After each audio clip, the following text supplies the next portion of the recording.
Morning বন্ধুরা, তোমরা সবাই কেমন আছো? আশা করছি সবাই খুব খুব খুব ভালো আছো। নতুন একটা দিন, নতুন একটা সকাল। আজকে বারে বৃহস্পতিবার। সকালবেলায় এই যে সব বাসি কাজ করে বাসন টাসন ধুয়ে জামা কাপড় কেচে ঠাকুরকে সেবা দিলাম।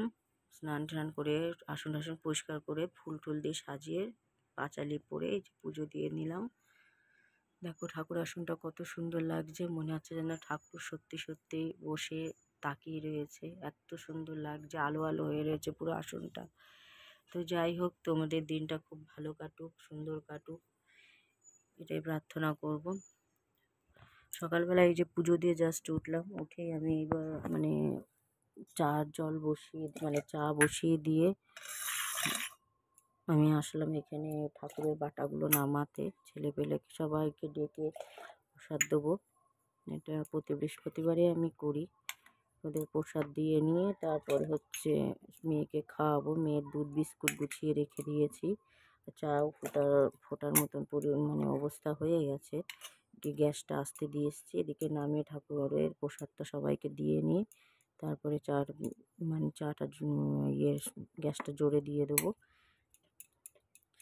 তো আজকে সারাদিনে কী করি আর কী রান্না করি আর কী করি সেটা তোমরা দেখতে থাকো। আর প্লিজ প্লিজ প্লিজ আমার ইউটিউব চ্যানেলটিকে সাবস্ক্রাইব করে দাও, আর এফবি পেজ শেয়ার লাইক দাও। তোমাদের ফলো শেয়ার লাইক কমেন্টের খুব প্রয়োজন। আমার অনেক কষ্ট করে এই ভিডিও ব্লগ সব কিছু আমি তোমাদের সাথে কষ্ট, অনেক বাধা বিপত্তি, অনেক মানুষের ছোটো বড় কথা শুনে। প্রসাদ নিয়ে যা, প্রসাদ নিয়ে যা। দেখো চা প্রায় ফুটে উঠেছে, আদা দিয়ে দুধ দিয়ে চা করছি। বাবাকে একটু চা দেবো আজকে। মাঝে মাঝে না দেওয়া করছে, মাঝে মাঝে তাড়াহুড়ো যেদিন থাকছে সেদিন কেন খেয়ালই থাকছে না বাবাকে চা দেওয়ার। দুদিন দেওয়া হয়নি। আজকে বৃহস্পতিবার, বাবার জন্মবার। আমার বাবাও বৃহস্পতিবারে জন্মিয়েছিল, আমিও বৃহস্পতিবারে হয়েছি। তো দেখলাম যে না, একটু চা দিই বাবাকে। চা আর বিস্কুট কিছুই তো দিতে পারি না, আর কিছুই তাকে খাওয়াতেও পারে না। সে বলতেও পারে না যে মাম্পি আমি এটা খাবো। এই যে মালা দিয়েছে, মালাটা একটু ছোটো হয়ে গেছে, নিজে হাতেই মালাটা করে বাবার মালা ফটোয় দিয়েছি। আর এরকম মেয়ে কী করছে, মেয়ে ঠাকুরের প্রসাদ খাচ্ছে, সবাইকে দিলাম, মেয়েকেও একটু দিলাম। মেয়ের শরীরটা ভালো না, পেটটা খারাপ করেছে। আর এই যে জামা কাপড় সব কেচে রোদে দিয়ে দিয়েছি। কালকে এই ফুলগুলো ফুটবে, এই যে এইগুলো সব কুড়িগুলো বড় হয়েছে, এগুলো ফুটবে। লাঞ্চের মেনু রেডি করে নিয়েছি। এই দেখো পটল ভাজা, বেগুন ভাজা, পেঁয়াজ কুচিয়ে নিয়েছি, রসুন ছাড়িয়ে নিয়েছি। পেঁয়াজ রসুন যাবে ডালে, আর লঙ্কাটাও যাবে ডালে, আর বেগুন আর পটল ভাজা হবে। এই যে ডালটাকে, মসুরির ডালটাকে ভিজিয়ে রেখেছি। ভিজিয়ে রাখলে তাড়াতাড়ি করেই সেদ্ধ হয়ে যায়। আর এই যে হবে আমার সবথেকে পছন্দের খাবার, তেল পটল। আজকাল তেল পটলে শুকনো লঙ্কা দিইনি, কাঁচা লঙ্কা দিয়েছি, আদা দিয়েছি, আর জিরে দিয়েছি।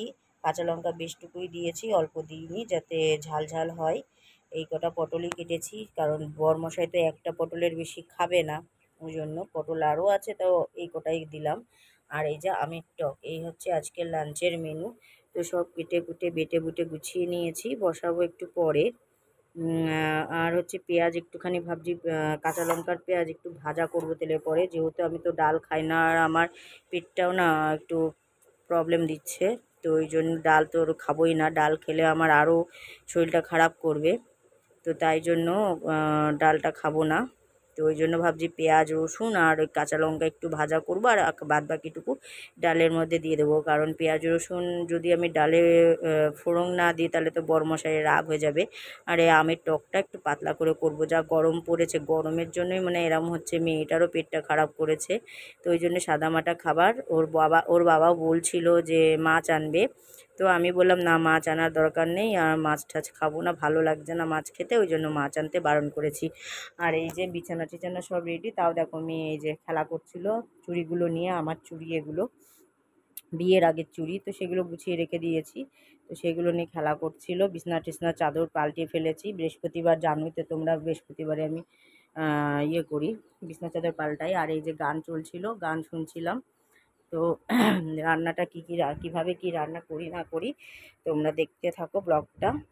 আর এই দেখো আজকের ওয়েদার, একটু আগে একটু টিপটিপ করে বৃষ্টি হচ্ছিলো, আবার এই দেখো ঠেটা পড়া রোদ উঠেছে। তো যাই হোক, ব্লগটা তোমরা দেখতে থাকো। রান্না বসিয়ে দিয়েছি। মেয়ে দেখো ঘুমোচ্ছে মেঝেতে, খাটে শোয়ায়নি কারণ অত্যাধিক গরম পড়েছে, তাই এরকম মেয়ে ঘুমোচ্ছে কেমন করে। ওকে ঘুম পাড়িয়ে অনেক টাইমটাই ঘুমিয়েছে, আমি একটু এদিকে কাজ করছিলাম, ওই জন্য ব্লগটা শুরু করতে পারিনি। তো আগে ভাজাগুলো করে নেবো, পটল ভাজা বেগুন ভাজা যেটা করব সেটা আগে করে নেবো, তারপরে হচ্ছে ডাল ফালগুলো করবো। লবণ হলুদ তো মাখিয়ে রেখেছিলাম তোমরা জানো। আর এই পাশে ডাল সেদ্ধ আর ডিম সেদ্ধ বসিয়ে দিয়েছি, দুটো ডিম ভাবছি বয়েল করে মানে পেঁয়াজ দিয়ে ভাজবো। পেঁয়াজ কুচিয়ে নিয়েছি, সেটাই ভাবছি ভাজবো, কারণ বড়মহাশয়ের না হলে খেতে অসুবিধা হবে। হয়তো বেগুন পটল ভাজা কিছুই খাবে না, একটাই হয়তো বেগুন একটুখানি কুটে খাবে, পটলটাও ঠিক তেল পটলটাও একটুখানি খাবে, ওই জন্য বসালাম। মেয়ের জন্য একটা ডিম আর ওর বাবার জন্য একটা ডিম। তা দুটো ডিমে হবে না, ভাবছি আর একটা ডিম দিয়ে দিই, মানে রাত্রে ওর বাবার একটা হয়ে যাবে, আমার ডিম না হলেও চলবে। আমি ডিম খাবো না, মানে ডিম খাওয়ার মন নেই আর কি।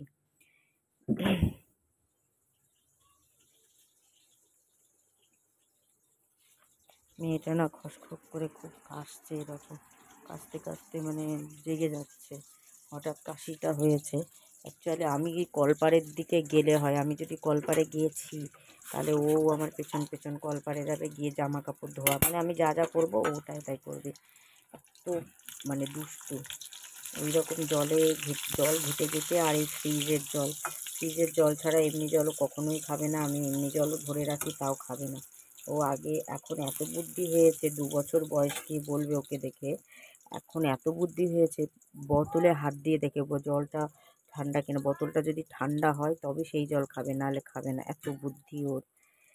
তো যাই হোক, মেয়ে খিচুড়ি করা হয়ে গেছে, দেখো খিচুড়ি, মেয়ে খিচুড়ি খাবে, মানে ডাল দিয়ে আর মুসুরির ডাল আর আলু দিয়ে খিচুড়ি করেছি। খিচুড়িটা একটু খাই ভালো, ওর বাবার মতনই খিচুড়ি খেতে ভালোবাসে, তাই ঠান্ডা করতে দিয়েছি, মিক্সচারে করে খাওয়াবো। আগে হচ্ছে এদিকে করে নিই একটু, তারপরে হচ্ছে মিক্সচারে করে উঠলে ভাবছি একটু খিচুড়ি খাইয়ে দেবো। ডিমটা ভালো খাই, ডিমটা সেদ্ধ রেখে দেবো, ও হাত দিয়ে বসে বসে ডিমটা খাবে। ডিম, রুই মাছ আর কাতলা মাছ, এই 3টে মাছ একটু ভালো খাই। আর খাই মুরগির মাংস, তাও একদম ছাবা ছাবাগুলো খাবে না, একটু তেল তেল নরম নরমগুলো খায়। ছাবা ছাবাগুলো দিলে কি করে, চিবিয়ে চিবিয়ে রসটা খেয়ে ফেলে দেয়, মানে এমন করে খায় আর কি। তো যাই হোক, এই দেখো বেগুনটা আমার ভাজা পুরো হয়ে গেছে, আমি এবার একটা একটা করে তুলে নিচ্ছি। যে বেগুনটা তুলে নিলাম। এই কদিন আর ভাবছি যে বাজার টাজার করতে বারণ করব, কারণ বেশ কিছু পটল, তারপরে আলু ঠালু রয়েছে, আমরা তো বাড়ি থাকবো না, আমরা কিছুদিনের জন্য যাব এক জায়গায়। তো তোমাদের সাথে সেই ব্লগটাও শেয়ার করব, বা বলবো কোথায় যাচ্ছি না যাচ্ছি, এখন বলবো না, ওটা সারপ্রাইজ হিসাবেই থাকুক। সামনে খুব সুন্দর ব্লগ আসতে চলেছে, তো তোমরা প্লিজ আমার ইউটিউব চ্যানেলটিকে সাবস্ক্রাইব করো, আর এই বিটিএসটিকে ফলো, শেয়ার, লাইক, কমেন্ট করো। সব দুটোরই লিঙ্ক আমার ইয়েতে দেওয়া আছে, ফেসবুকে দেওয়া আছে। ফেসবুকের নাম হচ্ছে মিষ্টি দে, হ্যাঁ মিষ্টি দে, ওটা সার্চ করলেই তোমরা পেয়ে যাবে, ওখানেই লিঙ্ক দেওয়া আছে, ইউটিউব এবং ফেসবুকের পেজের লিঙ্ক দুটোতেই দেওয়া আছে। তো প্লিজ প্লিজ প্লিজ তোমরা একটু সাপোর্ট করো আমাকে, আমার খুবই প্রয়োজন সাপোর্টের।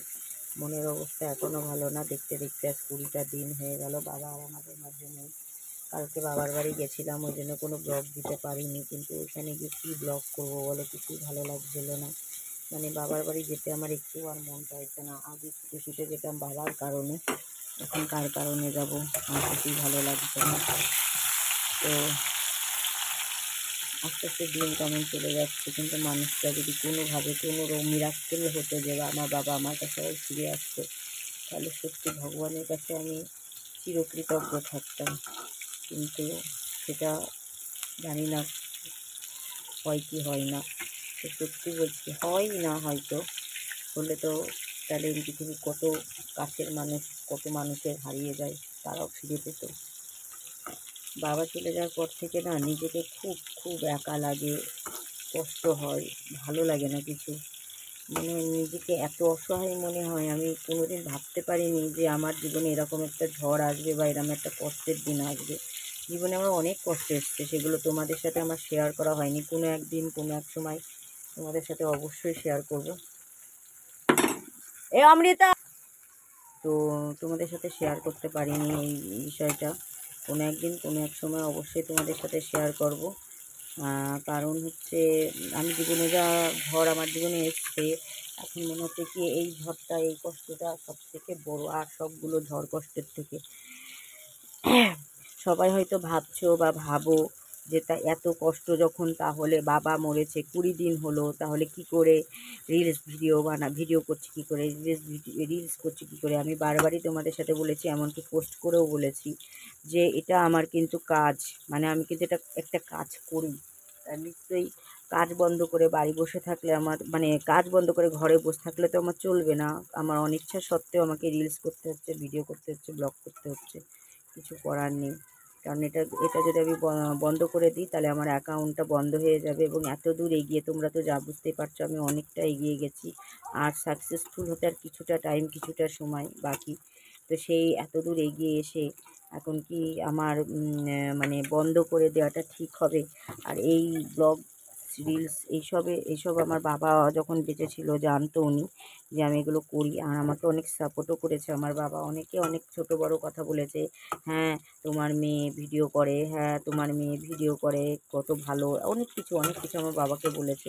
আমার বাবা কিন্তু তখন বলেছে আমার মেয়ে কী করে না করে আমি যথেষ্ট জানি, আমি কারো কাছে কিছু শুনতে চাই না। আমার বাবা কিন্তু পুরোদমে আমাকে সাপোর্ট করেছে। আর সত্যি কথা বন্ধুরা, আমার মনে খুব ইচ্ছা ছিল এখান থেকে একটা কিছু করে আমি যদি কিছু ইনকাম করতে পারি, তাহলে আমার বাবার কিছুর জন্য কিছু করার। তা উনি বেঁচে থাকলো না, তাই ওনার জন্য আমি করতে পারলাম না। তবে হ্যাঁ, মারা গেছে তাই কি আমার ইচ্ছা এখনও তার জন্য একটা কিছু করার। তো প্লিজ তোমাদের সাপোর্ট ছাড়া সেটা আমি করতে পারবো না। প্লিজ তোমরা আমাকে সাপোর্ট করো, একটু ফলো করো, একটু সাবস্ক্রাইব করো। আদার্স তো কিছুই বলছে না, একটু ফলো, একটু সাবস্ক্রাইব। আমার রিলস ভিডিওগুলোতে কমেন্ট, লাইক, শেয়ার করো প্লিজ প্লিজ প্লিজ। তোমাদের শেয়ার, লাইক, কমেন্টের খুব খুব দরকার আমার, প্লিজ একটু করো। আজকে সত্যি কথা বলতে আমার বাবা যতটা আমাকে সব বিষয়ে সাপোর্ট করেছে না, এরকম যদি আর সবাই করতো তাহলে হয়তো ভালো হতো, কিন্তু করেনি কেউই। কতটা যে নিঃস্ব, কতটা যে একা লাগছে, কতটা নিজেকে অনাথ লাগছে, আমি তোমাদেরকে না বলে বোঝাতে পারবো না। আমার যেন কেমন মনে হচ্ছে যে আজকে আমি সবার কাছে একটা হাসির পাত্র, একটা মানে কী বলবো তোমাদের, ঠিক আমি আমার মনের কথাটা না তোমাদের সাথে আমি ঠিক গুছায়ে বলতে পারছি না যে কী হচ্ছে আমার মনের ভেতরটা। একটা জোর ছিল, বাবা ছিল, একটা জোর ছিল, খুব বড় জোর ছিল আমার সব বিষয়ে। একটা জোর, একটা ভরসা, একটা সাপোর্ট, দুটোই ছিল আমার, কিন্তু সেগুলো আর কিচ্ছু নেই। খুব খুব খুব কষ্ট হচ্ছে বন্ধুরা, খুব কষ্ট হচ্ছে। মানে লুকিয়ে লুকিয়ে কালকেও অনেক রাত পর্যন্ত আমি কান্নাকাটি করেছি, কিন্তু আমার চোখের জল মুছিয়ে দেওয়ার কেউ ছিল না, বা আমার সান্ত্বনা দেওয়ারও কেউ ছিল না। আরও তখন ভালো বুঝতে পারছিলাম যে আমি কতটা একা, কতটা অসহায়, বা কতটা মানে নিঃস্ব, অনাথ। আমি আরও সেটা ভালো বুঝতে পারছিলাম। তো এই দেখো পটলগুলো হয়ে গেছে, পটলগুলো তুলে নেবো। নিয়ে এই যে তেল পটলের যে পটলগুলো, এগুলো হচ্ছে ভেজে নেবো ভালো করে। ভেজে নিয়ে তারপর মশলা দিয়ে কষাবো। তেল পটল আমি এরমভাবেই করি, অন্যদিন শুকনো লঙ্কা টঙ্কা দিয়ে, আজকে শুকনো লঙ্কা দিইনি। তো এই দেখো বেগুন আর পটল আমার ভাজা হয়ে গেছে। আর এই যে তেল পটলের জন্য পটলগুলো ভাজতে দিয়েছি। পটলগুলো আমি কীরকম ডিজাইন করে কেটেছি তোমরা নিশ্চয়ই দেখতে পাচ্ছ। আমি এরকম করে ডিজাইন করে কাটলে কি মশলাগুলো সব, তেল মশলা সব সুন্দরভাবে ঢোকে এতে, বা খেতেও টেস্ট হয়। তো এটাকে একটু লাল লাল করে ভেজে নেবো, ভাজাটা হতে থাকুক। এই দেখো পটলটা ভেজে তুলে নিয়েছি। এবার আমি ডিমটা আগে করে নেবো। ডিমটা একটু ভালো করে ভেজে নিই।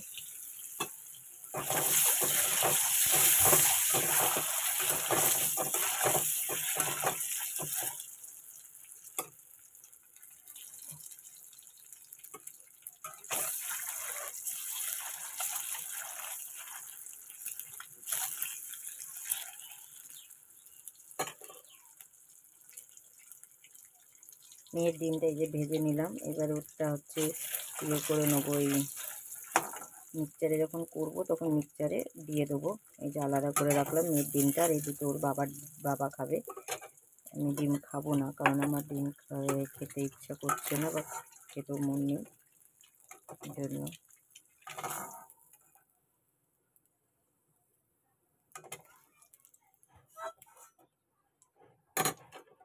এবার দিয়ে দেবো পেঁয়াজ, লঙ্কা, একটু রসুন গোটা গোটা। এটাকে ভালো করে ভাজবো লাল লাল করে।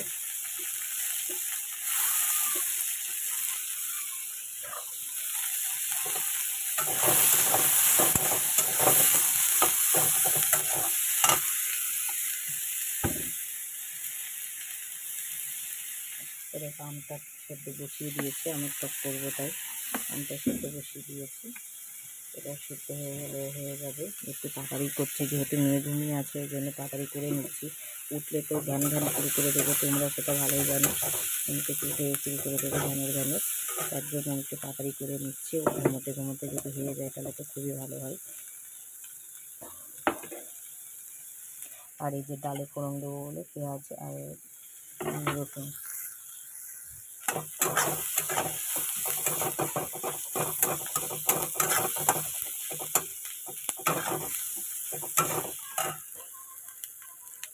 একটু তেল দিয়ে দিলাম, আর একটু অল্প করে দেবো নুন। আমি না চামচে করে দিতে পারি না, লবণ হলুদ আর কি আন্দাজ করতে পারি না, ওই জন্য এইভাবেই দিয়ে হয়, হাতে দিই নাই হচ্ছে এরমভাবে দিই। এরমভাবে দিলে আমি আন্দাজটা ভালো করতে পারি। যে হলুদ দেবো,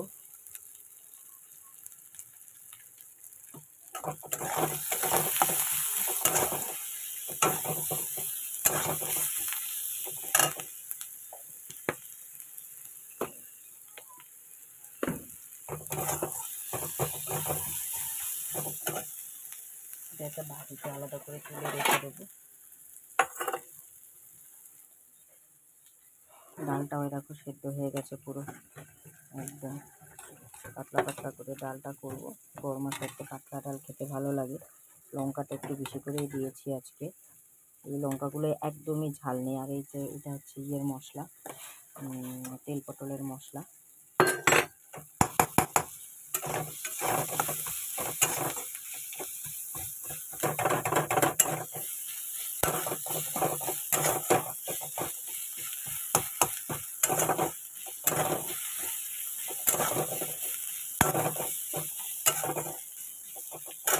এবার দিয়ে দেবো দুটো ডিম।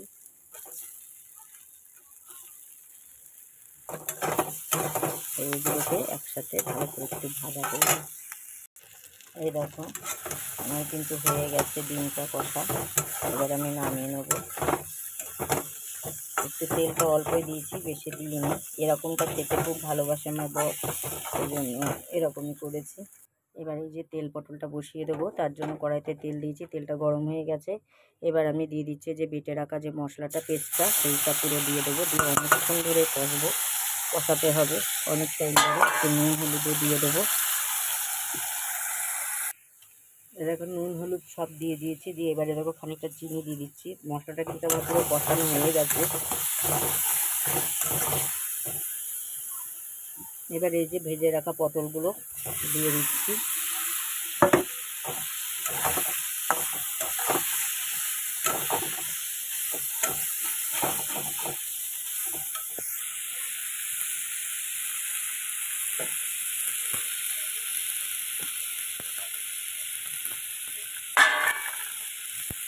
আর এই যে মশলা ধোয়া জল একটু দিয়ে দিচ্ছি। এটাতে পুরো একদম পটলটা সিদ্ধ হয়ে যাবে। জলটা একটু বেশি হয়ে গেল তো থাক, কোনো অসুবিধা হবে না। এটা একদম শুকিয়ে গা মাখা মাখা হবে পুরো। পটলটা একটু নরম হবে, সেদ্ধ হবে, ওই থাক একটু জল।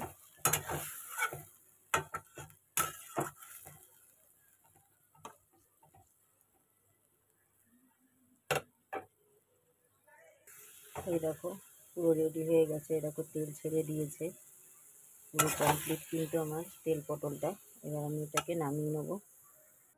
এই দেখো তেল পটলের ফাইনাল লুক, দেখো কত সুন্দর দেখতে হয়েছে না? এই যে ফাইনাল লুক। কড়াইতে তেল দিয়ে জিরে ফোড়ন দিয়েছি, রসুন আর পেঁয়াজ এই দুটোকে ফোড়ন দিয়েছি। এবার এটাকে ভালো করে ভাজি করে নেবো, লাল লাল করে নিয়ে ডালটা সোমবারা দিয়ে দেবো। ডালে দিয়ে দেবো একটু জল, এই যে সেদ্ধ করে রেখেছি, এবার একটু জল দেবো।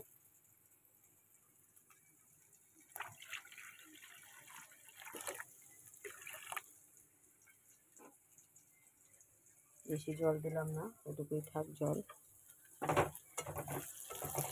তেলটা ডালে একটু বেশি পড়ে গেছে, থাক আর কি করা যাবে, হোক। একটু ভালো মতো ভাজা হোক। এই দেখো ডাল কিন্তু আমি এবার নামিয়ে নেবো। বেশ খানিকটু সময় ধরে ডালটা ফুটিয়ে নিলাম, পেঁয়াজ রসুন ভেজে নিয়ে ডালটা দিয়ে দিয়েছিলাম, নুন হলুদ দিয়ে দিয়েছিলাম। তো এবার আমি নামিয়ে নেবো ডালটাকে।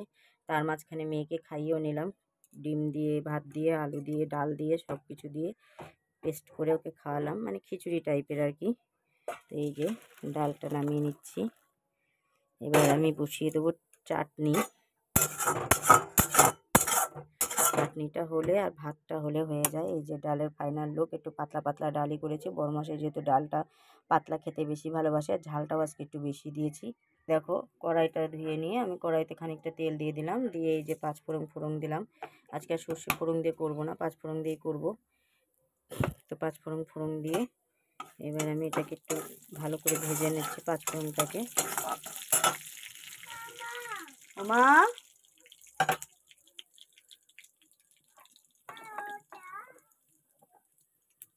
এবার দিয়ে দিচ্ছি এই যে সেদ্ধ করে রাখা আমটা, নুন হলুদ দেবো। এবার নুন হলুদ দিয়ে ভালো করে ফুটতে দেবো, বেশি গাঢ় করবো না। বড়মশাই যেহেতু পাতলা পাতলা খেতে ভালোবাসে, মানে ঝোল ঝোল টক আর কি, তো নুন হলুদটা দিয়ে নিই। এই দেখো চাটনি কিন্তু আমার রেডি, পুরো পাতলা পাতলা চাটনি। এবার আমি ভাতটা বসিয়ে দেবো, নামিয়ে নেবো এবার চাটনিটাকে।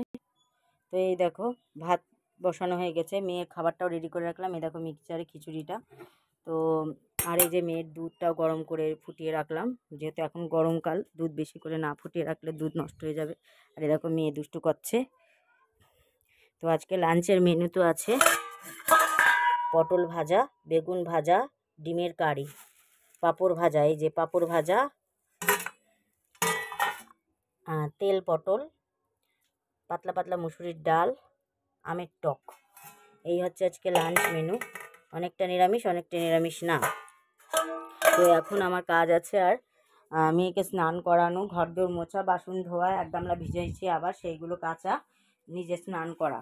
তো আজকের ব্লগটি এখানে শেষ করছি। আবার একটা নতুন দিন, নতুন সকাল নিয়ে তোমাদের সামনে চলে আসব। তো তোমরা সবাই ভালো থাকো, সুস্থ থাকো, টাটা, বাই বাই।